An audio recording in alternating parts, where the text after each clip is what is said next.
ढल रहा था। गांव के किनारे सूखी झाड़ियों और कच्ची गलियों से घिरा एक छोटा सा मकान खड़ा था।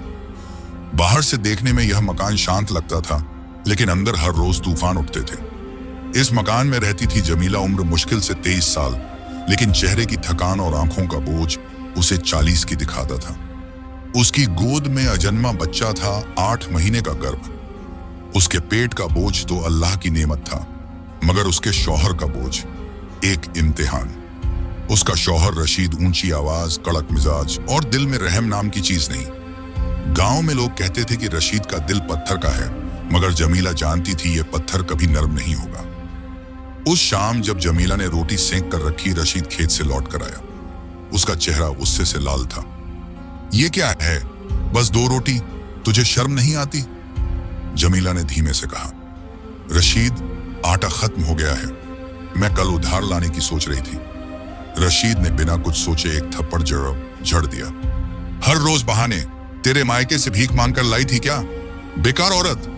जमीला का हाथ अपने गाल पर था, लेकिन उसकी निगाहें अपने पेट पर। उसने दिल ही दिल में दुआ की, या अल्लाह, मेरे बच्चे को इन थप्पड़ों की आवाज कभी सुननी न पड़े।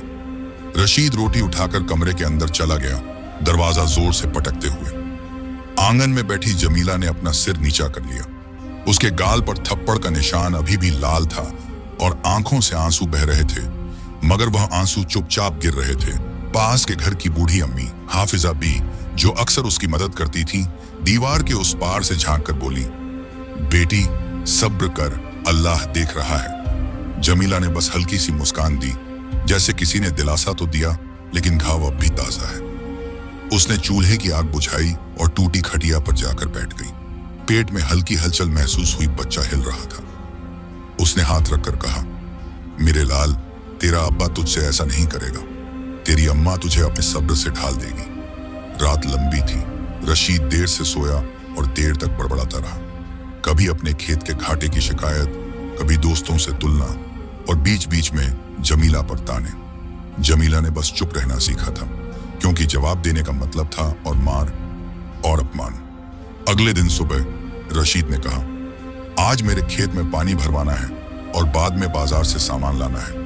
जमीला ने डरते हुए कहा, रशीद, मैं ज्यादा देर चल नहीं सकती, पेट भारी हो गया है। यह सुनते ही रशीद का पारा चढ़ गया। तुझे हर वक्त बहाना चाहिए। मेरी अम्मा तो खेतों में बच्चा जनने से 1 दिन पहले तक काम करती थी और तू। उसने जमीला को धक्का दे दिया। वो आंगन के किनारे टकराई, दर्द से कराह उठी। पेट में अचानक जोर की ऐंठन हुई। उसने जल्दी से अपने पेट को थामा और जमीन पर बैठ गई। हाफिजा भी दौड़ी। अरे खुदा का खौफ कर, औरत मां बनने वाली है, उसे क्यों सताता है? रशीद ने ताना मारा, तुम औरतें ही इसे बिगाड़ती हो। उस दिन जमीला ने न हंसना जाना, न बोलना, बस चुपचाप अपनी तकलीफ को दिल में दबा लिया। रात को जब रशीद सो गया, जमीला ने नमाज अदा की और लंबे सजदे में चली गई। आंखों से आंसू जमीन पर टपक रहे थे। या रब, अगर ये इम्तिहान है तो मुझे सब्र दे, और अगर तू चाहे तो इस जुल्म से मेरी राहत का रास्ता खोल दे। उसकी आवाज में दर्द था, मगर उसके दिल में उम्मीद की एक छोटी सी लौ जल रही थी। अगली सुबह सूरज की किरणें जब गांव के कच्चे मकानों पर पड़ी, तो हर घर से चूल्हे की खुशबू उठ रही थी, मगर जमीला के आंगन में सिर्फ सन्नाटा था। उसने पानी भरने के लिए गली में कदम रखा। रास्ते में 2 औरतें बातें कर रही थीं। सुना है रशीद फिर से जमीला पर हाथ उठा रहा है। अरे वो तो शुरू से ही ऐसा है, अल्लाह जाने उसकी बीवी कैसे सह रही है। जमीला ने उन बातों को अनसुना करने की कोशिश की, लेकिन कानों में वो ताने तीर की तरह लगते रहे। उसने सोचा, लोग तो बस बात करेंगे, मगर मेरा हाल सिर्फ मेरा रब जानता है। रशीद उसे साथ लेकर बाजार गया। जमीला ने धीरे धीरे चलना शुरू किया, मगर पेट के बोझ से उसकी चाल लड़खड़ा रही थी। भीड़ भाड़ के बीच एक दुकान के सामने रशीद अचानक रुक गया। तेरे हाथ इतने धीमे क्यों हैं? उठा ये बोरी। बोरी भारी थी और जमीला का शरीर पहले से थका हुआ।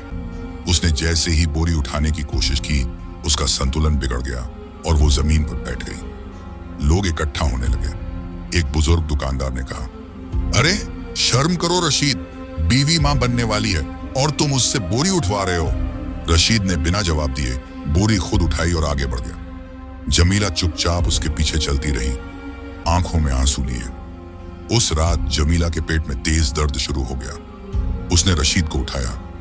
रशीद, मुझे बहुत दर्द हो रहा है, लगता है बच्चा आने वाला है। रशीद ने ऊँघते हुए कहा, ड्रामे मत कर, रात में सुबह देखेंगे। जमीला की आंखों में दर्द के साथ साथ डर भी भर गया।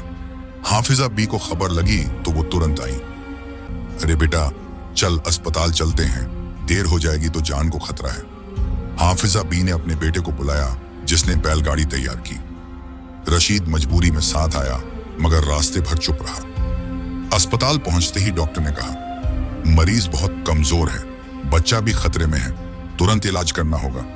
जमीला ने अंदर जाते हुए फुसफुसाकर हाफिजा बी से कहा, अम्मा, अगर कुछ हो जाए तो मेरे बच्चे को आप पालना, उसे ये जुल्म न सहने देना। ऑपरेशन थिएटर के बाहर रशीद बेचैन होकर टहलने लगा। ये वही आदमी था जो कल तक उसे मारता था, मगर आज अल्लाह के सामने हाथ जोड़कर दुआ कर रहा था, या अल्लाह, मेरी बीवी और बच्चे को बचा ले। कई घंटे बाद डॉक्टर बाहर आए। मुबारक हो, बच्चा और माँ दोनों सलामत हैं, लेकिन अगर थोड़ा और देर होती तो जान बचाना मुश्किल था। रशीद के गाल पर पहली बार सच्चे आंसू बह निकले। उसने बच्चे को गोद में लिया, फिर जमीला की तरफ देखा। मुझे माफ कर दे, मैंने तेरे साथ बहुत बुरा किया। जमीला ने बस इतना कहा, मैंने तुम्हें माफ किया, लेकिन अल्लाह के सामने जवाब तुम्हें ही देना होगा। उस दिन के बाद रशीद में बदलाव आया। वो अब पहले जैसा सख्त दिल नहीं रहा। गांव के लोग हैरान थे, अरे रशीद तो अब अपनी बीवी और बच्चे का ख्याल रखता है, ये कैसे हुआ?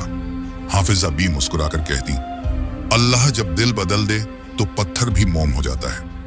जमीला अब भी अपने बीते दर्द को भूल नहीं पाई थी, मगर उसने अपने बच्चे की मुस्कान में नई जिंदगी ढूंढ ली।